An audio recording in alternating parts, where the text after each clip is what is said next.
Assalamualaikum warahmatullahi wabarakatuh. Nama saya Rahmi Permatahati, NPM 17 1705 1080, kelas A. Di sini saya akan menjelaskan ujian tengah praktik mata kuliah mesin learning. Soal yang pertama, penjelasan data dan analisis data. Apa isi data? Poin pertama, apa isi data? Poin kedua, analisis korelasi data. Poin ketiga, normalisasi data dan jelaskan data sebelum dan sesudah dinormalisasi. Jadi ini kita ambil data dari UCI dataset. Yang pertama kita baca data. Baca data, my data, read CSV, data.csv. Ini datanya udah kita download dan namanya itu data.csv. Langsung kita running, lalu kita view my data. Ini view my data, ini isinya. Nah, jadi datanya ini ada 11.500 data dan 180 variabel kolomnya. Selanjutnya kita summary my data. Nah, summary my data ini kita melihat data XX, X1, X2, X3. Summary ini rata-rata X4 sampai dengan X178, dan ini Y-nya ini belum berbentuk kategori ya. Jadi kita ubah variabel Y ini sebagai kategori. Nah, ini untuk merubah data kelas kategorial. My data, data berapa yang akan kita ubah? Ini yang ke 180, yang data terakhir, S vektor, my data, data ke 180. Lalu selanjutnya data yang pertama, yang X itu kita ubah juga menjadi numeric my data, data pertama. Terus kita summary lagi my datanya. Nah, hasilnya itu akan seperti ini. Jadi Y-nya itu, Y-nya itu ada kategori 1, 2, 3, dan 4 dan 5, masing-masing mempunyai data 2300, yang mana ini kalau misalkan kita totalin itu hasilnya 11.500 data. Selanjutnya kita analisis korelasi variabel. Yang pertama itu kita install package-nya dulu, PSYCH. Setelah kita install, itu kita installnya cukup sekali aja. Lalu kita masuk ke library-nya PSYCH. Selanjutnya kita tampilkan dengan menggunakan plot analisis. Ini menggunakan pairs panel my data. Nah, ini kan karena datanya besar, banyak, kita hanya menampilkan 1 sampai 10 data saja. Nah, ini kita beri warna itu ada 5 karena dia memiliki 5 kategorial. My data Y ini variabel Y ini. Nah, ini tampilan plotnya, plot analisis. Ini kita zoom. Nah, di sini terlihat ada merah, hijau, biru, kuning dengan biru muda. Ini biru tua, biru muda. Nah, ini dia analisis korelasinya. Ada data X, X1, X2, X3, X4, X5, X6, X7, X8, X9. Selanjutnya kita akan melakukan normalisasi data. Apa sih fungsinya normalisasi data ini? Agar data-datanya itu memiliki digit yang sama. Jadi kita menggunakan min data, nilai rata-rata, apply my data, kecuali data yang ke 180 karena ini adalah kategorinya 2 ini sebagai kolom, lalu min ini rata-rata, terus std data, standar deviasi data, apply my data, kecuali data yang 180, yang ke 180 menggunakan standar deviasi. Lalu langsung aja kita norm my data. Jadi scale ini jaraknya my data, pusatnya itu senternya itu min data yang ini tadi. Lalu scale-nya ini batas maksimumnya itu standar deviasi data yang ini. Lalu kita view norm my data. Ini adalah tampilan norm my datanya. Nah, jadi kita analisis apa sih perbedaannya sesudah dengan sebelum dinormalisasi. Jadi sebelum dinormalisasi itu my data itu ada yang 3 digit, ada yang 3 digit, ada yang 2 digit, ada yang 1 digit. Nah, ini kan agar memudahkan proses clustering, kita jadi normalisasi datanya. Jadi kita samain digitnya. Nah, ini semuanya sama digitnya. Jadi memudahkan proses untuk clustering. Selanjutnya kita akan lanjut ke soal nomor 2, yaitu clustering secara partisional dan hierarchical. Poinnya ada analisis matrix distance data, partisional dengan k-means, lakukan elbow graphic analysis, lalu munculkan grafik plot. Hierarchical ini K-tree dan grafik dendrogram.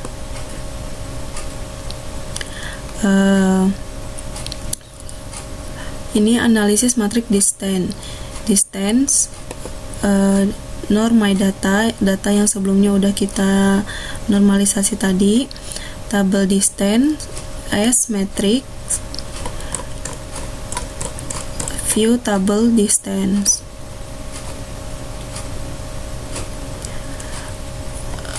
Oke.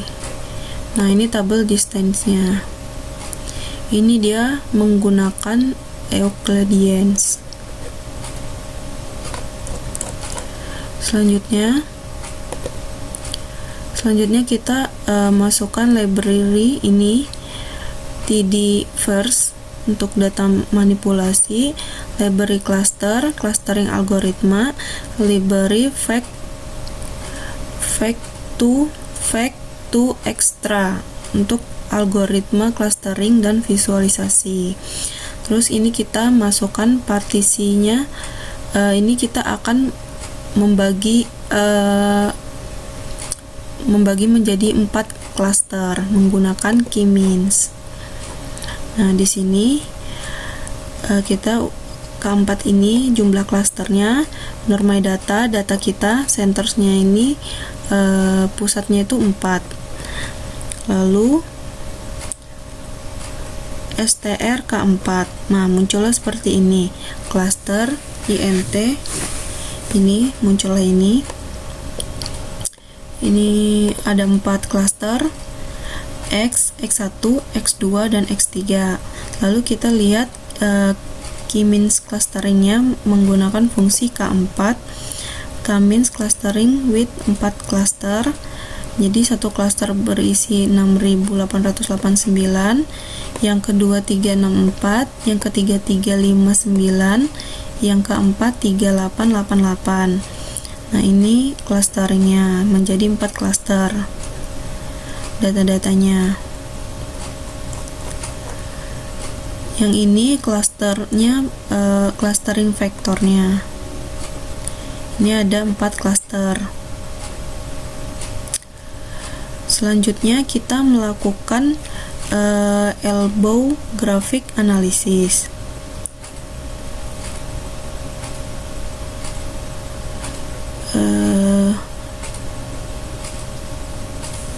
Nah, ini elbow graphic analysis ini untuk menentukan cluster optimal, berapa cluster sih yang optimal untuk kita gunakan. Itu jadi kita analisis dulu menggunakan elbow.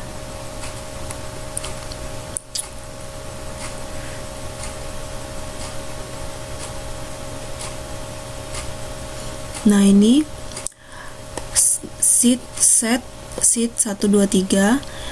Ini WSS function K means norm my data and star 10.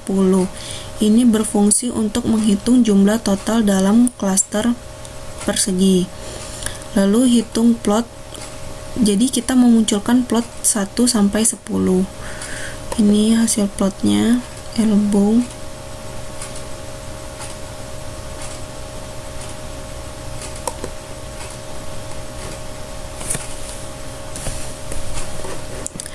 ekstrak WSS untuk 2 sampai 10 cluster.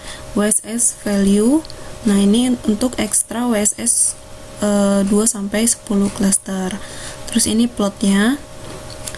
Tampilannya akan seperti ini. Nah, jadi ini nih menunjukkan hasilnya tuh menunjukkan bahwa berapa cluster sih yang optimal buat data sebanyak itu tadi, itu berapa cluster yang harus kita bagi gitu. Jadi ini dia elbow itu metode tikungan atau siku. Jadi karena dia tampilnya cuma 10, jadi kita anggap aja 10 di sini. Nah, selanjutnya kita menampilkan grafik plotnya. Grafik plot ini yang tadi udah kita bagi menjadi 4 cluster. Nah, di sini ada 4 cluster, ada cluster 1, 2, 3, 4 merah, hijau, biru, dan ungu. Ini bentuk plot dari cluster key means-nya yang udah kita bagi tadi menjadi 4 cluster. Selanjutnya kita akan melakukan selanjutnya ada hierarchical. Nah, ini dissimilarity matrix. Nah, kita menggunakan Euclidean menghitung jaraknya. Lalu kita menggunakan hierarchical clustering dengan complete linkage. Nah, ini HC1 ini sebagai metodenya. Terus kita masukin complete plot. Dia akan memunculkan grafik dendrogramnya seperti ini.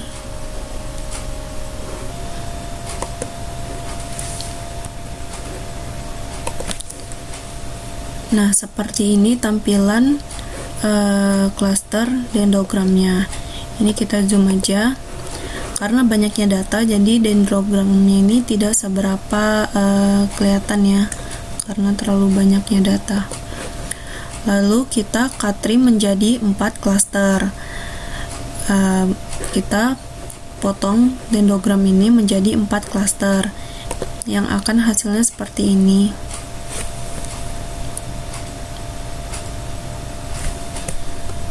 Kita cut trim menjadi 4 cluster. Ini kita zoom. Nah, jadi ini dia ada 4 cluster, merah, hijau, dan biru. Yang hijau ini tidak seberapa kelihatan karena ini kita bagi jadi 4 cluster kan. Karena yang cluster pertama itu datanya sangat banyak, 10.577. Jadi ini 10.000 itu yang warna hijau ini, biru muda.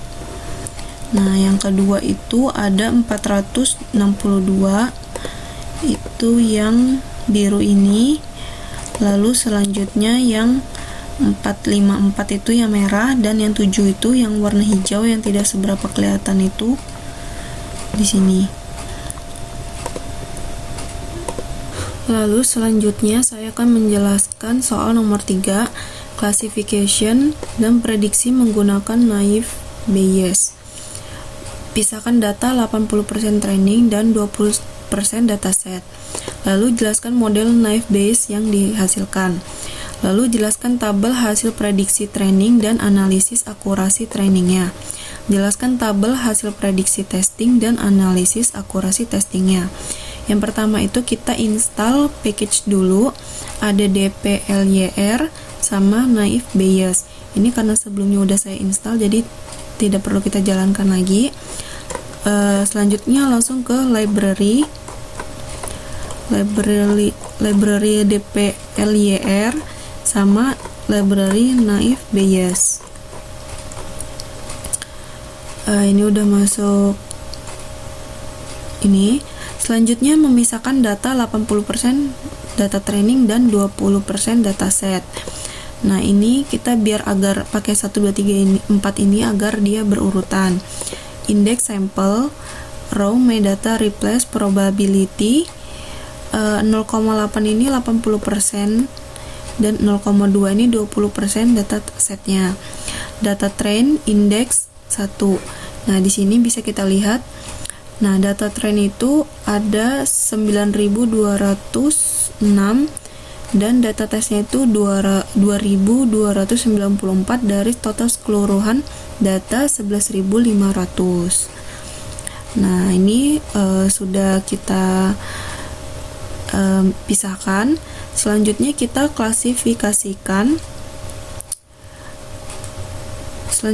klasifikasikan naive Bayes-nya. Nah, ini menggunakan naive Bayes model. Y ini adalah dari kategorinya yang yaitu 1 2 3 4 5 itu data train, use kernel T, terus naive model. Nah, dia munculnya seperti ini. Di sini ada 5 kategori, 1 2 3 4 5, dan ini adalah priori probabilities-nya. Nah, ini isinya X, Y, yang ketiga, keempat, dan seterusnya. X1. Ini adalah hasil dari klasifikasi naive Bayes-nya. Lalu kita visualisasikan model naive Bayes ini ke dalam plot. Seperti ini plotnya. Nah, ini plotnya, gambar plotnya. Nah, ini ada 5 kategori, kan? Sudah kita visualisasikan plotnya. Selanjutnya kita probability klasifikasi. Jadi ini untuk melihat melihat prediksi kita seberapa akuratnya. Nah, terus kita menggunakan data train tipe probability. Nah, terus hasilnya seperti ini. Nah, ini hasil dari akurasi datanya. Selanjutnya kita prediksikan data training. P1 predict naive Bayes model data train. Nah, ini table, kita langsung running aja ini. Terus masuk ke table. Nah, ini tabelnya. Ini ada kategori 1 2 3 4 5, 1 2 3 4 5. Ini antara kenyataan sama dengan hasil prediksinya. Seberapa banyak kemunculan data di kategori 1, lalu ini kemunculan data di kategori 2, kemunculan data di kategori 3. Seperti itu. Langsung kita lihat minnya, rata-ratanya itu adalah 0,497516. Kita lihat plotnya. Nah, ini plotnya. Jadi ini adalah hasil data terbanyak dari 5 kategori. Selanjutnya kita prediksi berdasarkan data tesnya.